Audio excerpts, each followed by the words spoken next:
Hello everyone and welcome to my show Geet Sangeet और जिंदगी। मैं हूं आपका होस्ट विक्रांत चौधरी और आज हमारे साथ दो बहुत ही स्पेशल गेस्ट हैं, doctor Ravjot Kaur and Ranveer Kaur ma'am. Doctor Ravjot Kaur ma'am की अगर मैं बात करूं, she is PhD in music, और अगर मैं रणवीर मैम की बात करूं, she is MA in music.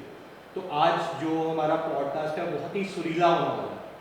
तो सबसे पहले मैं आप सबका स्वागत करता हूँ इस पॉडकास्ट में। थैंक यू सो मच, आज आपने बहुत कीमती वक्त निकाला और हम उम्मीद करते हैं कि हमारा पॉडकास्ट बहुत सुरीला रहने वाला है आज।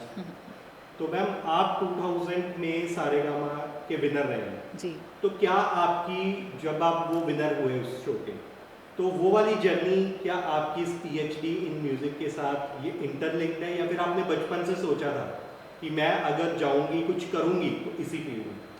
एक्चुअली म्यूज़िक की बात करूँ तो बचपन से मैंने कभी नहीं सोचा था कि मैं इस फील्ड में आऊँगी, पर हाँ मेरा इंटरेस्ट ज़रूर था।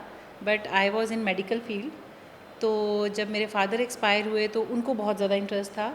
तो मुझे अमृतसर में एक बहुत बड़े पब्लिशर हैं सिंह ब्रदर्स, उन्होंने मुझे इस रास्ते पर आने को प्रेरित किया। तो मुझे लगा कि शायद मैं स्कूल में पार्टिसिपेट करती थी बहुत सारी आइटम्स में। तो फिर मैंने एमए की, बीए पहले की, फार्मेसी का डिप्लोमा किया था पहले, उससे पहले तो साइंस फील्ड में थी मैं। उसके बाद फिर मैंने बीए की और एमए की म्यूज़िक के साथ। तो वहाँ से मेरी जर्नी शुरू हुई और ये इसी जर्नी का ही एक हिस्सा है। पर मैं कभी नहीं सोचती थी कि मैं इतनी कामयाब हो पाऊँगी। पर हाँ, मैं अभी भी सीख रही हूँ, क्योंकि संगीत एक ऐसा समंदर है जैसे जितना भी सीखो वो कम है। तो जर्नी स्टिल कंटिन्यूज। तो रणवीर मैम, आपकी क्या जर्नी है म्यूज़िक में? क्योंकि बोला जाता है कि पंजाब में जितने भी पंजाबी होते हैं तो उनका म्यूज़िक से ना बड़ा पुराना रिश्ता है, पुराना नाता है।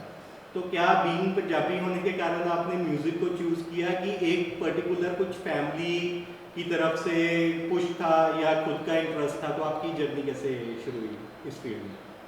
स्टार्टिंग तो मुझे इतना याद नहीं कि कैसे शुरुआत हुई, पर हाँ मेरे मम्मी बताते हैं कि जब मैं 1.5 साल की थी तो वो टीवी पे आता था गोरे गोरे मुखड़े पे काला काला चश्मा। तो मैं वो तोतली आवाज़ में मतलब तभी गाना स्टार्ट कर दिया था मैंने। ओके। तो मुझे तो चलो याद नहीं, पर वो बताते हैं मुझे। तो उसके बाद एक मेरे फादर को रेडियो का बहुत शौक़ है, तो मैंने रेडियो बहुत सुना है बचपन से। तो उसमें तो ये बेनिफिट है कि उसमें हर टाइप के गाने आते हैं, पंजाबी वेस्टर्न भी आते हैं, तो हिंदी पुराने और नए। तो उसमें आपको उस गाने के बारे में भी बताया जाता है कि किसने लिखा, किसने कंपोज़ किया, तो किसने गाया। तो वो चीज़ें और इंटरव्यूज़ आते हैं जो भी सिंगर्स हैं या फिर फिल्म वाले जो भी एक्टर्स हैं ना, तो उनके बारे में बताते हैं। तो मुझे बचपन से ही बहुत शौक़ है। तो सुनते सुनते कब मैं गाने लगी मुझे पता नहीं चला, पर हाँ मुझे बचपन से ही शौक़ है गाने का। तो आगे फिर मैंने भी +1 +2 मेडिकल में की थी। तो उसके बाद लेकिन फिर संगीत हमेशा आपकी रुचि रही है? हाँ जी बिल्कुल, बचपन से ही मुझे शौक़ था कि हाँ मैं स्टेज पे गाना या ऐसे मतलब अपना कुछ लिखना ऐसे। तो उसके आगे फिर मैंने यही चूज़ किया कि मैं म्यूज़िक में बैचलर्स एंड म्यूज़िक एमए करूँगी। तो जैसे हम अगर अपने पंजाब की कल्चर की बात करें, बहुत ही रिच कल्चर है हमारा और म्यूज़िक हमेशा उसका एक बैकबोन रहा है।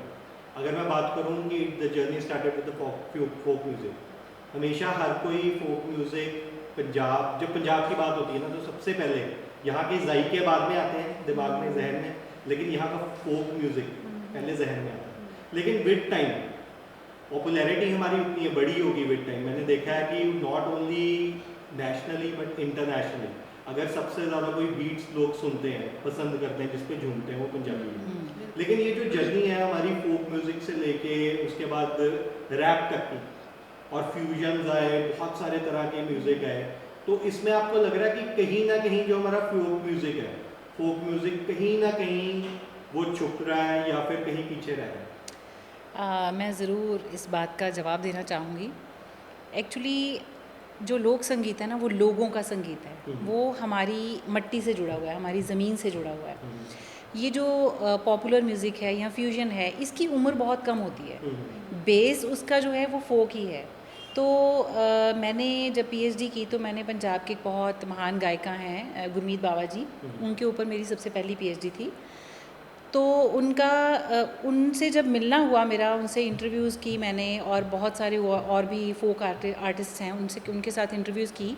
तो मेरा उनसे भी यही क्वेश्चन था कि क्या आपको लगता है कि फोक म्यूज़िक जो है या लोक संगीत है वो आगे जाके उसका क्या फ्यूचर रहेगा, या वो ख़त्म तो नहीं हो जाएगा। तो उनका भी यही जवाब था कि ये ऐसा संगीत है जो अमर है, ये कभी भी ख़त्म नहीं हो सकता। हाँ, जैसे हमारे देश पर बहुत लोगों ने हमले किए, पर वी आर स्टिल हेयर, हम आज़ाद हुए, हम यहाँ पे और भी डेवलप हो रहे हैं। तो ये मुझे लगता है कि ये कभी भी मर नहीं सकता, लोक संगीत हमेशा रहेगा। हाँ, उसमें हमारी ड्यूटी बनती है कि हम अपनी आने वाली जनरेशन को उसके बारे में बताते रहें, क्योंकि अब देखो आप, ये जो जो आने वाली जनरेशन है वो भी जो संगीत सुनती है उसका बेस वही है पंजाबी बीट्स, जैसे आपने भी बोला। तो ये कभी ख़त्म नहीं हो सकता, ये मुझे लगता है।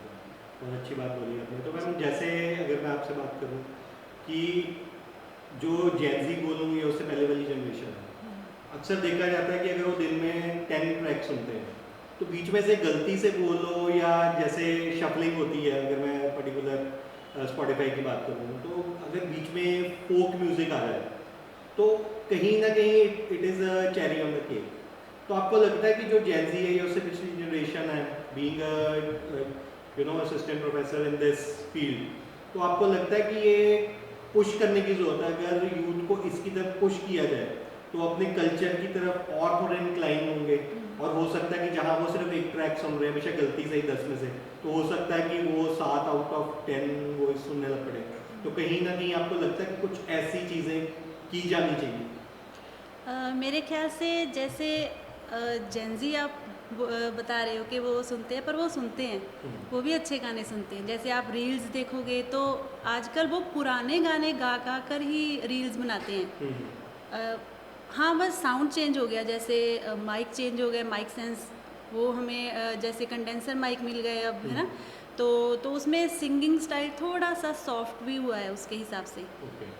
तो इसके अलावा साउंड जैसे चेंज हो गया, म्यूज़िक प्रोडक्शन में अगर हम देखें तो उसमें सैम्पल्स हमें मिल जाते हैं, तो उसमें लाइव भी यूज़ करते हैं और उसमें सैम्पल्स भी यूज़ करते हैं, तो और इन्हांस हो जाती है उसकी ब्यूटी। तो अगर आपने देखा होगा, बहुत सारे लोग आज सरंगी और ढड्ड जो फोक हैं उनके साथ वो रिकॉर्डेड गाने भी बना रहे हैं। अगर आपने सुना होगा, एक लुड्डी गाना है, वो काफ़ी फेमस हो रहा है, लोग जुड़ रहे हैं, दोबारा जुड़ रहे हैं उससे, और मेरे ख्याल से तो इंटरेस्ट बढ़ा है उनका, कम नहीं हुआ।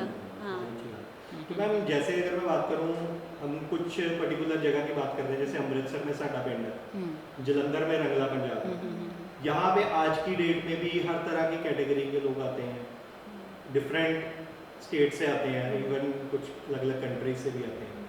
तो वहाँ पे मैं देखता हूँ कि सुबह से लेके रात तक जो भी इनका स्केड्यूल बना होता है, तो उसमें सिर्फ फोक म्यूजिक चलाया जाता है, जो कि बहुत अच्छी बात है। तो आपको लगता है कि ऐसे कुछ और चीज़ों को गवर्नमेंट की तरफ से भी पुश किया जाना चाहिए, कि बिकॉज ये कुछ चीज़ें रह गई हैं जहाँ पे लोग पैसे खर्च रहे हैं, बहुत बहुत खर्च रहे हैं, वहाँ पे टाइम स्पेंड कर रहे हैं और अपने कल्चर को समझ रहे हैं। तो आपको नहीं लगता कि गवर्नमेंट को ऐसी कुछ जगहें और खोलनी चाहिए कि क्योंकि हम अपने कल्चर के साथ जुड़े रहेंगे, अगर हमारी रूट्स उसमें रहेंगी ना, तो हम फ्लोरिश अच्छे से कर पाएंगे। जी, गवर्नमेंट की तरफ से काफ़ी एफ़र्ट्स किए गए हैं, मुझे लगता है कि अभी किए जा रहे हैं, और जैसे यूनिवर्सिटीज़ में, कॉलेजेस में, इवन हमारी यूनिवर्सिटी में भी फ़ोक म्यूज़िक को लेके एक अलग से कोर्स शुरू किया गया है।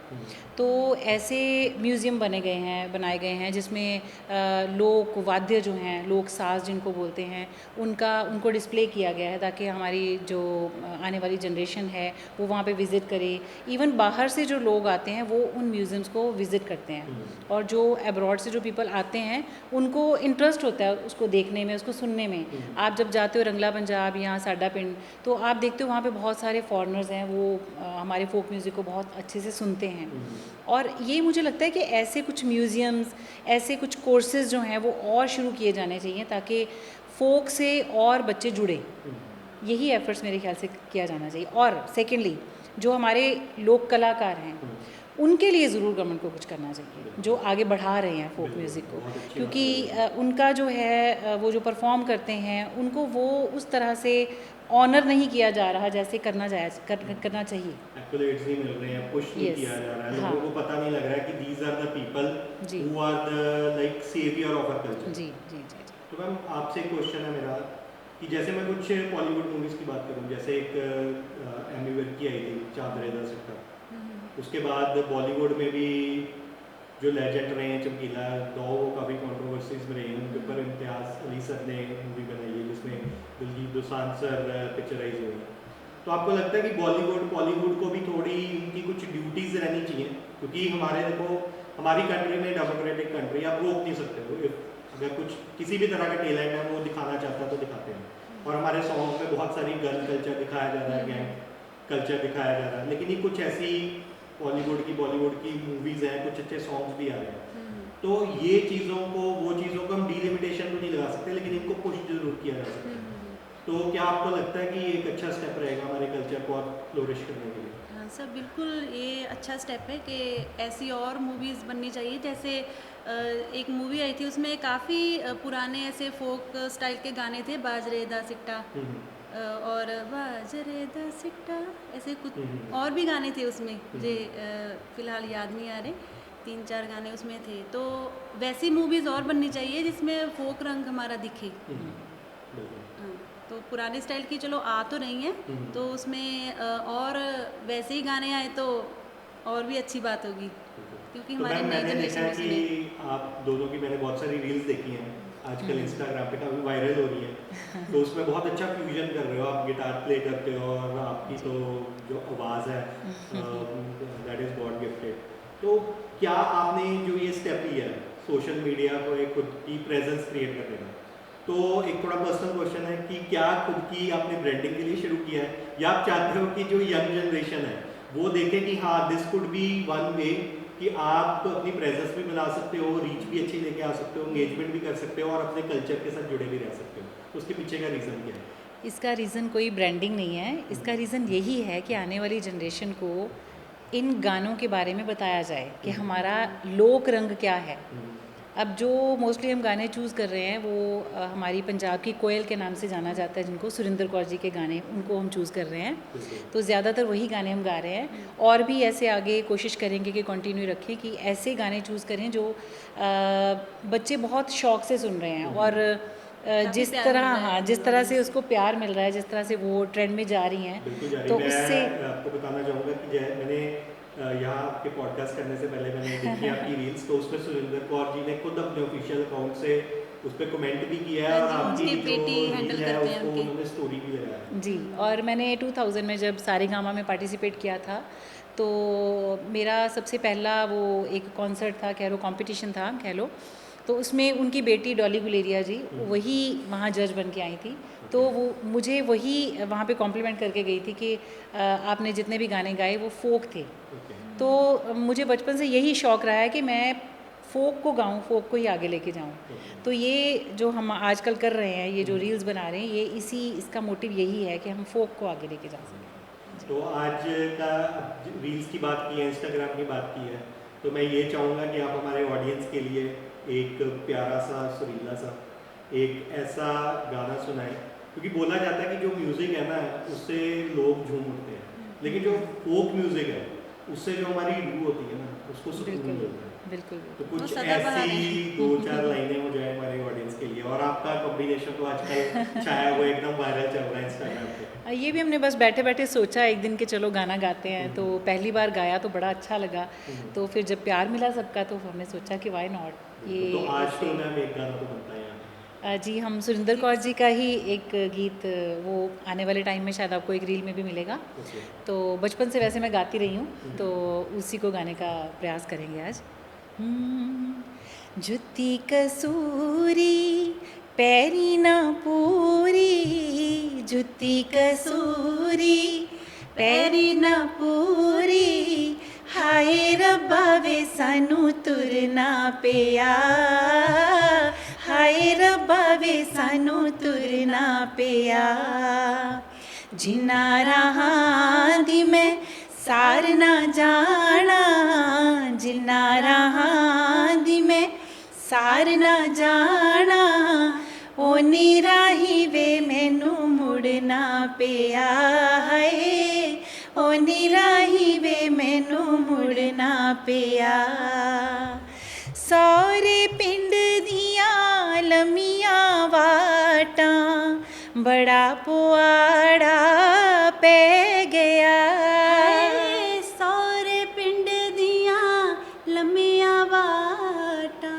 बड़ा पवाड़ा पै गया है यक्का ते पाड़े कोई ना कीता यक्का ते पाड़े कोई ना कीता माया पैदल ले गया है माया पैदल ले गया जुती कसूरी पैरी ना पूरी हाय रब्बा वे सानू तुरना पिया हाय रब्बा वे सानू तुरना पिया थैंक यू मैं ये बोलना चाहूँगा कि आप जैसे लोग की आवाज़ ने हमारे जो कल्चर उनके जितने भी लोग हैं हमारे पंजाबी उनको बांधे रखा है, कल्चर के साथ जुड़े रखा है। तो कोशिश मैं कर रहे हैं। यही उम्मीद करता हूँ, यही ब्लेसिंग्स है मेरी कि आप इस तरह से फ्लोरिश करते रहें, लोग आपकी आवाज़ को सुनते रहें, झूमते रहें और उनकी जो रूह से आपको ब्लेसिंग्स देते रहें। थैंक यू और आपकी आज आवाज़, आपका ये सुर सुनने के बाद मेरे को ये लग रहा है कि I am a true and pure Punjabi. और वो एक लाइन है ना कि जितनी बार इस जग भी मैं आवा मेरा देश होवे पंजाब। मेरे को लग रहा है कि हाँ, हर बार जितनी बार भी मैं आऊँ कि मेरा देश है ना वो पंजाबी होना चाहिए, क्योंकि हमारा पंजाब का कल्चर इतना रिच है और आप जैसे लोगों ने उसको बचा के रखा हुआ और उसको फ्लोरिश कर रहे हैं। तो that was on my show and मैं उम्मीद करता हूँ कि आप इस पॉडकास्ट को सुनने के बाद आपको म्यूज़िक सिर्फ सुनना नहीं, उसको सीखना और उसको फ्लोरिश करने में जुट जाएंगे। और thank you so much for being the part of this podcast and have a great day. Thank you so much.